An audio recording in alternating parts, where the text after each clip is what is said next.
সাধারণভাবে দ্বিমুখী সংকটে আছে বাংলাদেশ। একদিকে জ্বালানি পণ্যের মূল্যবৃদ্ধির কারণে আমদানি ব্যয় বেশি হচ্ছে, অপরদিকে বাড়তি ডলার যোগান দিতে রেমিটেন্সের ওপর নির্ভরশীলতা বাড়ছে। দুই ক্ষেত্রেই মধ্যপ্রাচ্যের সবচেয়ে প্রভাবশালী দেশ সৌদি আরব সহায়তা করতে পারে বাংলাদেশকে। সেজন্য ওই দেশের সঙ্গে রাজনৈতিক যোগাযোগ আরও বাড়াতে ক্রাউন প্রিন্স মোহাম্মদ বিন সালমানকে বাংলাদেশ সফরের জন্য ইতিমধ্যেই আনুষ্ঠানিক আমন্ত্রণপত্র হস্তান্তর করা হয়েছে। এ বিষয়ে পররাষ্ট্র মন্ত্রণালয়ের একজন জ্যেষ্ঠ কর্মকর্তা জানান, সৌদি আরবের সঙ্গে সহযোগিতার ক্ষেত্রেও অনেক বেশি বিস্তৃত এবং গভীর। এর মধ্যে অভিবাসন, জ্বালানি সহযোগিতা, বিনিয়োগ, বাণিজ্য, নিরাপত্তা সহ আরও অনেক বিষয় রয়েছে।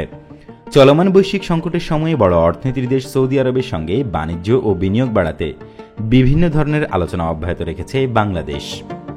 এই কর্মকর্তা জানান, আরও অনেক দেশের মতো 2030 সালে বৈশ্বিক এক্সপো আয়োজন করতে চায় সৌদি আরব, আর এর আসন্ন নির্বাচনে ইতিমধ্যেই প্রকাশ্যে দেশটিকে সমর্থন দিয়েছে বাংলাদেশ, যা ইতিবাচকভাবে নিয়েছে রিয়াদ। সৌদি আরবে 20 লাখেরও বেশি বাংলাদেশি বসবাস করে।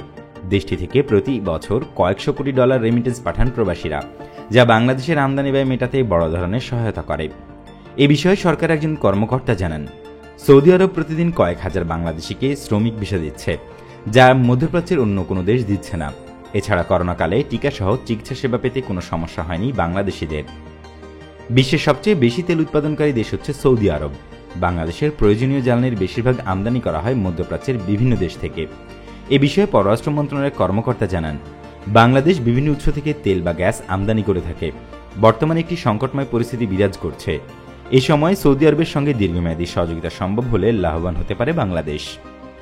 সৌদি আরবে বাণিজ্য বৃদ্ধির জন্য বেশ কিছু পণ্যের শুল্কমুক্ত প্রবেশ চায় ঢাকা। এটি নিয়ে দুই পক্ষের মধ্যেও আলোচনা চলছে। এ বিষয়ে একজন কর্মকর্তা জানান, শুধুমাত্র 20 লাখ বাংলাদেশের বাজার হিসেবে বিবেচনা করলে সৌদি আরবে যথেষ্ট বিনিয়োগ বৃদ্ধির সুযোগ রয়েছে। তিনি বলেন, আমরা 137টি পণ্যের শুল্কমুক্ত প্রবেশের বিষয়ে আলোচনা করছি।